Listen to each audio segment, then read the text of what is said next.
Well, hey guys, what's up? I fixed it.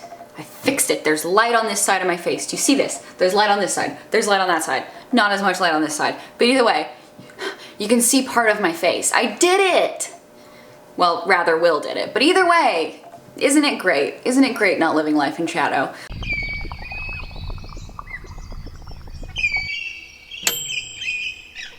I said forever ago that I was gonna do an Ask Arden, and it never happened because I always feel like people don't really want an Ask Arden. Like, I'm just gonna like spit my thoughts into the void.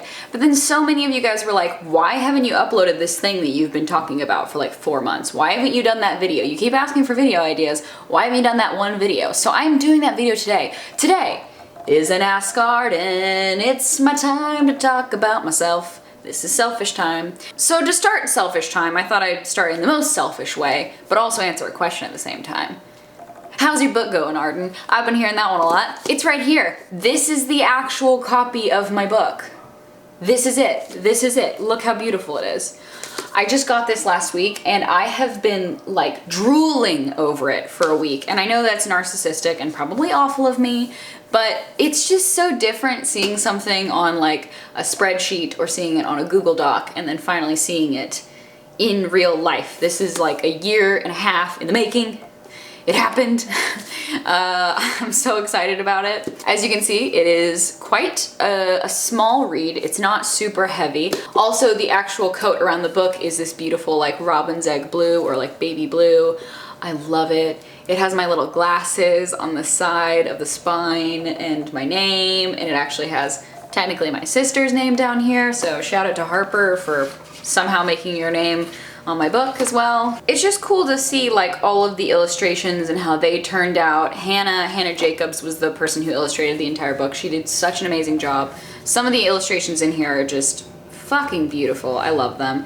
And spoiler alert, I might be doing some sort of poster giveaway pre-order competition for the book to get some cool posters from the illustrations in the book that you can have your very own, and we're only gonna print like 300 of them. So they'll be limited edition.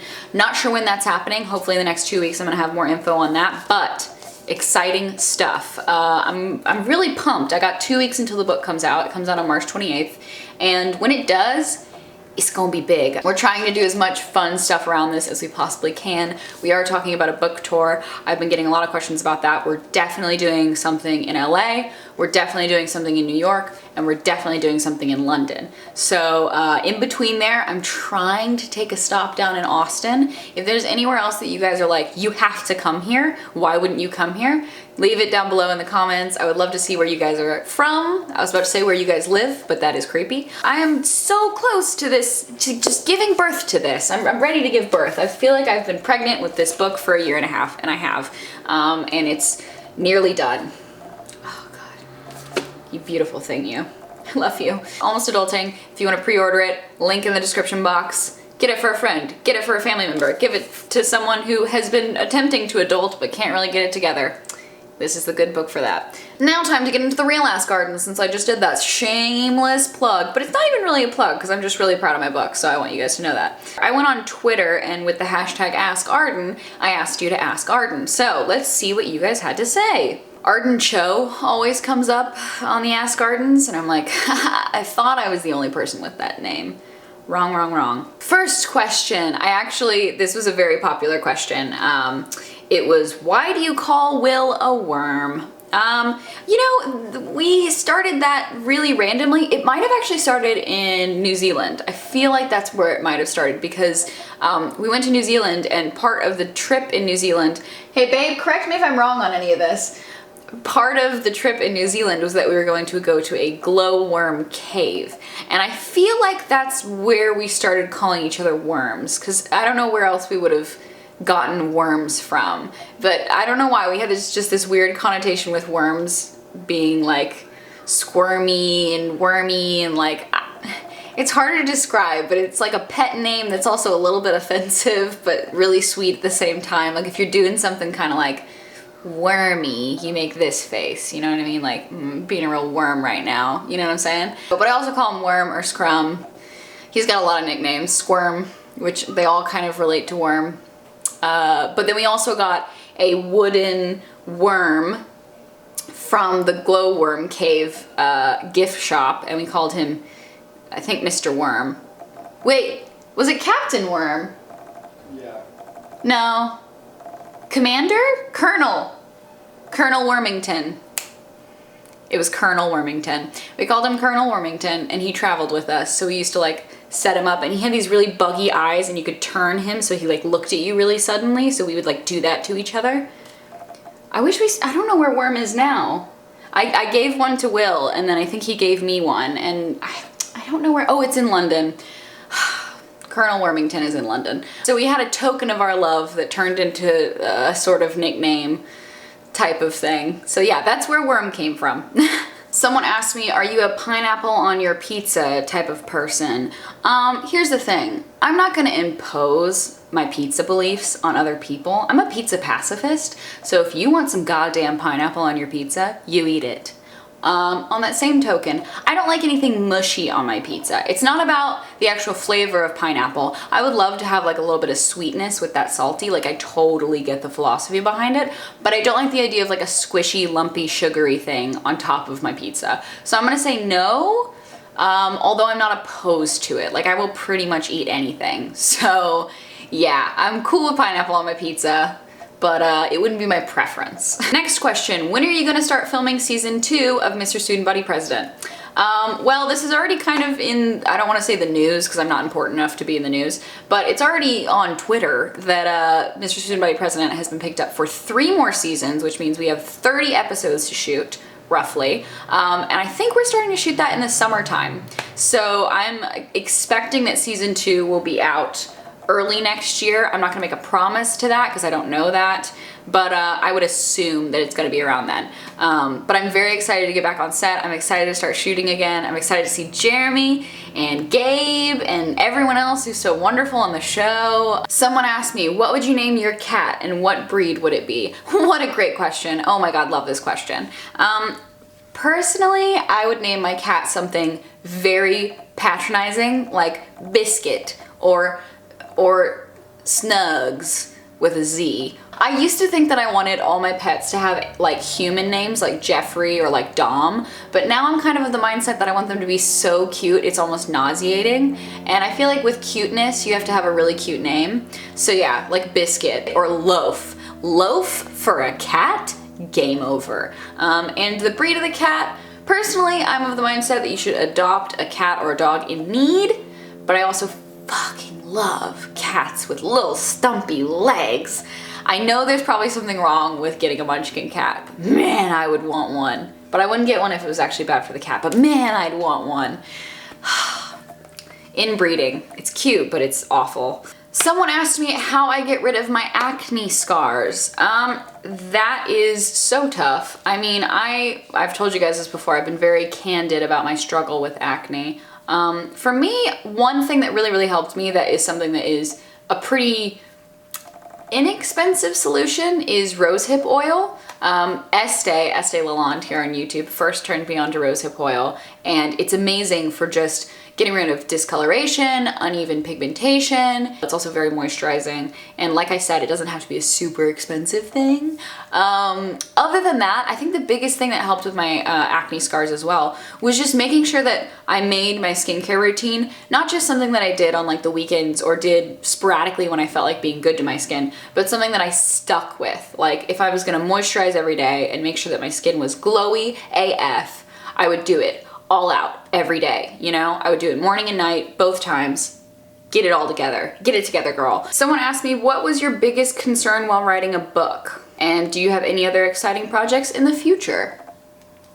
My biggest concern in writing the book was that I was worried I was gonna make something that wasn't helpful to other people. Like I never wanted to make a book just to write a book, because if I did, I'd have a ghostwriter. I wanted to make a book that would be something that my younger self would love, and also my current self, because I do love what I wrote now. But even seeing this book now, like holding it, I remember picking up books like this when I was 16, 17 and trying to kind of figure out who I was. I remember that this kind of book would have stuck out to me, and I'm glad that I could make something for my younger self that I feel like my younger viewers would really appreciate and learn a lot in it. I did make a point to make an entire chapter that's just an honest sex talk, because that was one thing that I felt like I never found in any book when I was younger. I felt like no one was ever honest with me about sex.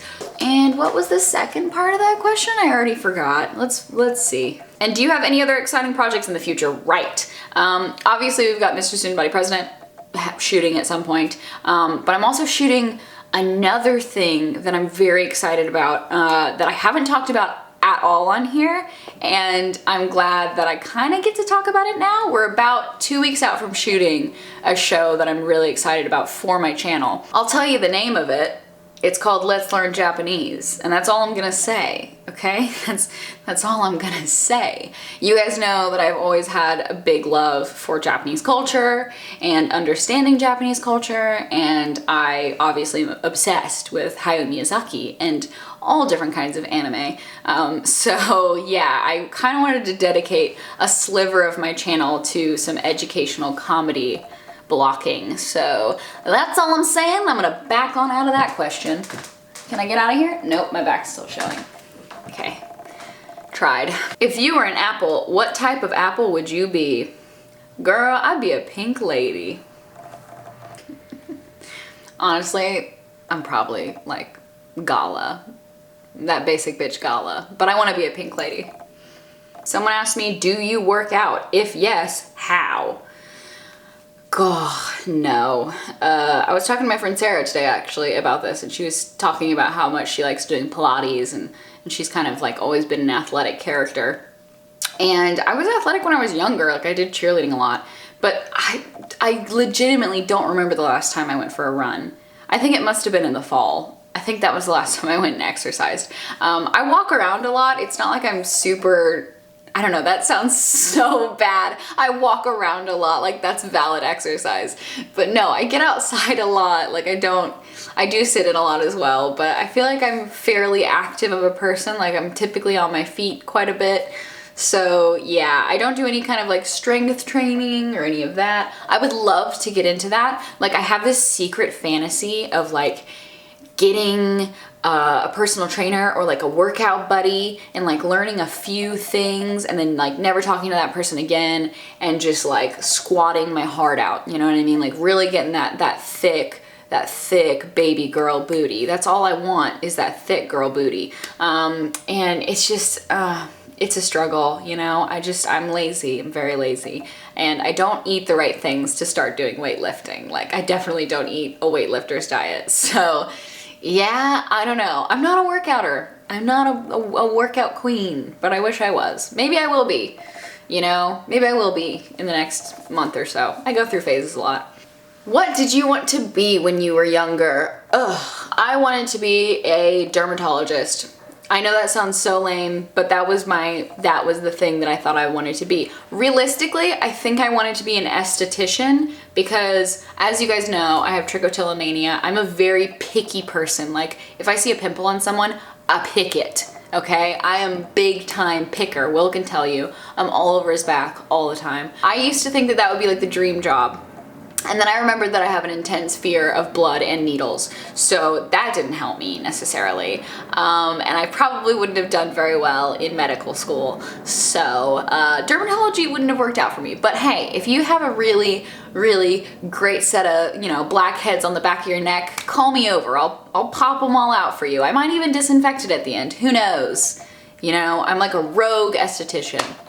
You definitely shouldn't trust me with your skin, but that would have been the thing that I would have really wanted to do when I was younger. I also secretly always wanted to act when I was younger, but I thought that was a really generic answer, and I was too much of a hipster kid to just say that I wanted to be an actor. So yeah, that was also a thing that I really, really wanted to be, but I always felt like a turd if I ever said I wanted to act. Tips to go to sleep at night? It's 4:34 a.m. and I just can't sleep. Help.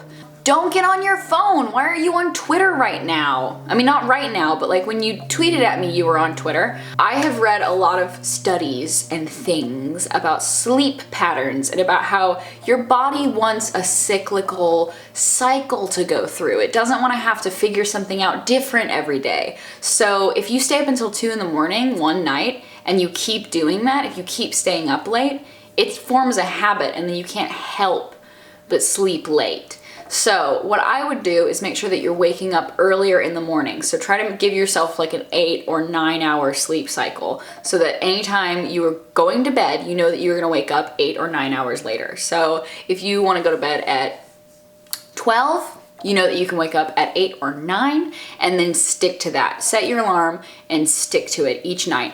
Get your phone and put it on the other side of the room. Even if you have an alarm, put it on the other side of the room so that you don't look at it before you go to bed. If anything, if you want to read before bed, you can. If you want to listen to music, you can before bed. Just try not to look at any screen that glows in your face. You don't want this light on your face while you're trying to go to bed because it stimulates your eyes and makes your brain, your little primitive brain, feel like it's daylight. So yeah, no laptops, no TV, no phone, only sleep.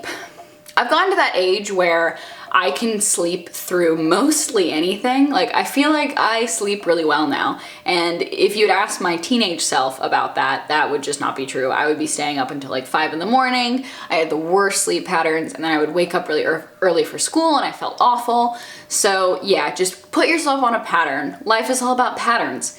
Make your own. You know what I'm saying, kids? If you could play a role on a movie, what would it be and why? Personally, my dream of all dreams is to be in some kind of period piece. Like, I want to talk like this and say you're a smooth guy, Nick, but you can't have some of my sugar. Now pass me a cigarette. That's what I want. I want that to be my life for 6 months. I want to dress up and wear victory curls and be wearing a little suit, and I want to be typing on a typewriter with red lipstick and big long red nails. I love period pieces. If I could be in Mad Men, I would go back in time and force those casting directors to like me, because Mad Men would have been my perfect show. I would have loved that. So I'm all about a period piece. Those are the kind of shows that really like suck me in, like Game of Thrones. I feel like if you're in a costume, it's so much easier to be a character. It's harder to play like more average roles because you end up just being yourself. And that's great, that's fine, but it also would be awesome to play someone really out of my wheelhouse. So yeah, a period piece would be amazing, darling. What was your childhood celebrity crush? I'm gonna end on this question because this video is getting kind of long, but this is a good one. I had several childhood crushes, but I will tell you that most of them were people that didn't exist. So, for instance, I was obsessed with, I was telling Will this the other day, I was obsessed with a lot of like cartoon characters. So like Zuko from The Last Airbender was my hottie, okay? He lit a fire in my heart. He could bend my fire. No, none of that works. But you know, Zuko was a big one for me for whatever reason. That bad guy attitude, but he had like a soft, melty core. And also his voice was great. Like, I remember specifically looking up the voice actor and being disappointed when he like didn't look like Zuko. Like, I expected them to be the same person. Like, I was gonna stalk this guy and somehow start dating the voice of Zuko. So yeah, Zuko was a big one for me. Another one that was kind of a weird one, but still sort of made sense. I don't know if you guys played Majora's Mask, the Zelda game, but there was a Zora, like one of the fish water people. Stay with me, this is getting nerdier and nerdier by the minute. One of them, he was like a guitar playing spirit of a Zora. I think he dies in the game, but I remember seeing him in his pixelated form. For whatever reason, that really turned on like 9-year-old Arden. So yeah, I had a big crush on all the Zora people. I don't know, and anyone from Kingdom Hearts. Like, I was obsessed with Riku. I was obsessed with Riku. I loved a bad boy. I think that was my thing. I really loved like an anime, cartoon, video game, bad boy. Those are probably my loves. I think all of them were my childhood crushes. I really didn't have crushes on real people. And that's so sad to say. My cousin had a huge crush on Phil of the Future, and I never understood it. I was like, too real.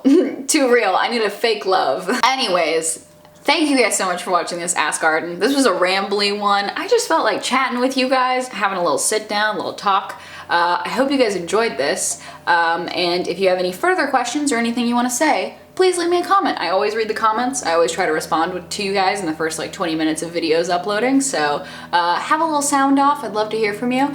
And other than that, I hope you guys enjoyed, and I will see you guys next time. Bye!